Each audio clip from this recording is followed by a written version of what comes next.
Welcome to বাংলার খবর official YouTube channel. পশ্চিমবঙ্গের সমস্ত দরকারি খবর সবার আগে আপনারা এই চ্যানেলেই পেয়ে থাকবেন। তাই আপনারা প্রত্যেকেই সাবস্ক্রাইব করে অল নোটিফিকেশন অন করে রাখবেন, এটুকু তো আশা করাই যায়। কারণ সাবস্ক্রাইব করতে কোনো টাকা পয়সার এখানে খেলা নেই, তাই না? তো আজকে আপনাদের যে আপডেটটা শেয়ার করব সেটা হচ্ছে আপনারা হয়তো আর লক্ষ্মীর ভান্ডারের টাকা পাবেন না। আপনারা যারা প্রত্যেক মাসে 1000 টাকা 1200 টাকা করে পাচ্ছেন, আপনাদের দিন শেষ। আপনাদের কিন্তু এখন আর এই টাকা ঢুকবে না। কেন ঢুকবে না বিস্তারিত থাকছে আজকে এই প্রতিবেদনই, তাই একদম শেষ পর্যন্ত দেখবেন, সমস্ত কিছু বুঝতে পারবেন। ইতিমধ্যে একটা রিপোর্টে কিন্তু প্রকাশিত হয়ে গেছে, অনেক মহিলা কিন্তু সরকারের বিভিন্ন প্রকল্পের একসাথে একের বেশি অধিক প্রকল্পের সুবিধা নিচ্ছে। যেমন আমি উদাহরণ দিচ্ছি, অনেক মহিলা আছেন, দেখবেন আপনার বাড়ির পাশে অনেক আছেন, বিধবা ভাতার টাকা পাচ্ছেন, লক্ষ্মী ভান্ডার প্রকল্পের টাকা পাচ্ছেন। এভাবে যে সমস্ত মহিলা একের অধিক প্রকল্পের একেবারেই সুবিধা পাচ্ছেন, আপনাদের কিন্তু এই লক্ষ্মীর ভান্ডার যে ফর্মটা রয়েছে সেটা রিজেক্ট হয়ে যাবে। আপনারা কিন্তু পরবর্তী মাস থেকে আর টাকা পাবেন না। মানে সহজ বাংলা ভাষায় বলতে গেলে, সরকারের একাধিক প্রকল্পের সুবিধা একসাথে নিতে গেলেই কিন্তু বিপদ আসবে আপনার আর এই লক্ষ্মীর ভান্ডার প্রকল্পের উপর, ঠিক আছে?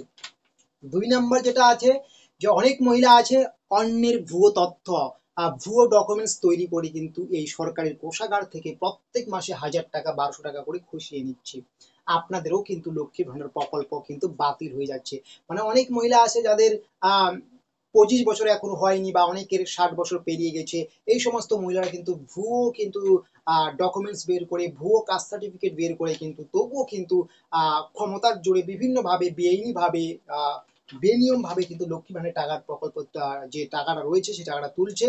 আপনাদেরও কিন্তু টাকা আর দেওয়া হবে না, ঠিক আছে? রিপোর্টে প্রকাশিত হয়েছে। এবং রিপোর্টে এটাও প্রকাশিত হয়েছে প্রত্যেকটা মহিলার কিন্তু আবার নতুন করে ডকুমেন্ট ভেরিফিকেশন হবে।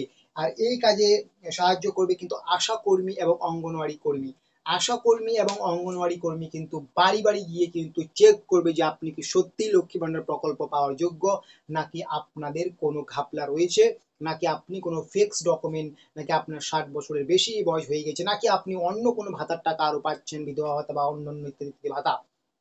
সমস্ত কিছুই বিচার বিবেচনা করে কিন্তু খতিয়ে দেখা হবে, এবং তারপরে কিন্তু আপনার ডকুমেন্টের উপর নির্ভর করে দেখা হবে যে আপনি কি সত্যিই লক্ষ্মী ভান্ডার প্রকল্প পাওয়ার যোগ্য। যদি যোগ্য হয়ে থাকেন তো বিগত মাসগুলোতে যেরকম পেয়েছেন এবারও পাবেন। যদি কোনো কিছু ত্রুটি থাকে আপনি কিন্তু আর পাবেন না। এবং অলরেডি কিন্তু অনেক লক্ষ্মী ভান্ডারের প্রকল্পের যে সুবিধাভোগী মহিলা রয়েছেন, অনেকের বাড়িতে কিন্তু অলরেডি কিন্তু চিঠি চলে গেছে এই ব্যাপার নিয়ে।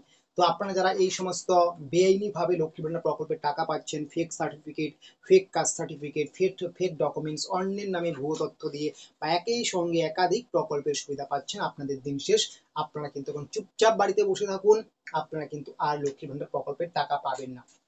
আরেকটা আমি কথা আপনাদের জানিয়ে রাখি, যে অলরেডি কিন্তু লক্ষ্মী ভান্ডার প্রকল্পের টাকা যেটা আগস্ট মাসে, সেটা নিয়ে কিন্তু সরকার চিন্তা ভাবনা করছে। আশা করা যায় যে 4 আগস্টের আগে থেকেই হয়তো আপনাদের প্রত্যেকের ব্যাংক অ্যাকাউন্টে টাকাটা ক্রেডিট হতে শুরু করবে, এবং মিনিমাম আপনারা ধরে রাখতে পারেন যে 10ই আগস্টের মধ্যে আপনাদের প্রত্যেকের কিন্তু ব্যাংক অ্যাকাউন্টে সমস্ত টাকা ক্রেডিট হয়ে যাবে, তাই না?